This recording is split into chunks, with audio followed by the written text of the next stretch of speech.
Hello students, আমি Nitish sir জ্ঞানজ্যোতি coaching সেন্টারের পক্ষ থেকে তোমাদের প্রত্যেককে জানাই আরও একবার স্বাগত।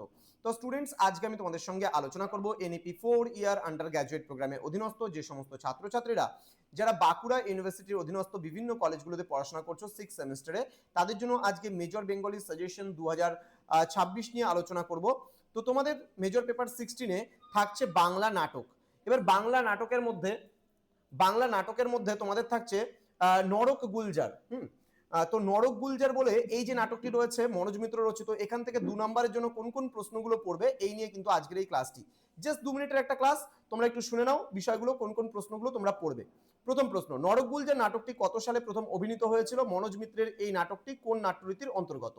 নেক্সট বলছে নরক গুলজার নাটকে যমরাজের বাহন মোষের নাম কি? ঠিক আছে, যমরাজের যে বাহন মানে মোষ ছিল সেই মোষের নাম কি? নেক্সট বলেছে নরক গুলজার নাটকে চিত্রগুপ্তের খাতার নাম কি ছিল? সেখানে কি নথিবদ্ধ থাকে? নেক্সট, মর্ত থেকে নরকে যাওয়া দুটি প্রধান চরিত্রের নাম কি কি ছিল? নেক্সট, নরকে আর জায়গা নেই, কেন এমন পরিস্থিতির সৃষ্টি হয়েছে? নেক্সট, যমরাজ কেন মর্তের আধুনিক রাজনৈতিক নেতাদের দেখে আতঙ্কিত হন?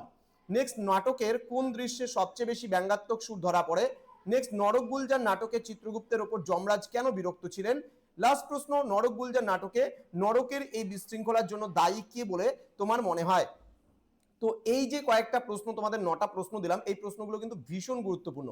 যারা বাঁকুড়া ইউনিভার্সিটি আন্ডার বিভিন্ন কলেজগুলোতে পড়ছো তারা অবশ্যই আমাদের চ্যানেলটাকে সাবস্ক্রাইব করে পাশে থাকা বেল আইকন অল প্রেস করবে, এবং অনলাইনে তোমরা যদি চাও যে আমাদের কাছে পড়বে তাহলে অবশ্যই যোগাযোগ করবে আমাদের অফিসিয়াল নাম্বার যেটা স্ক্রিনে দেওয়া আছে। দেখা হচ্ছে তোমাদের সঙ্গে খুব তাড়াতাড়ি আরো একটা নতুন ক্লাস নিয়ে। তোমরা প্রত্যেকেই ভালো থেকো, সুস্থ থেকো। Thank you so much, thanks for watching after all. Thank you.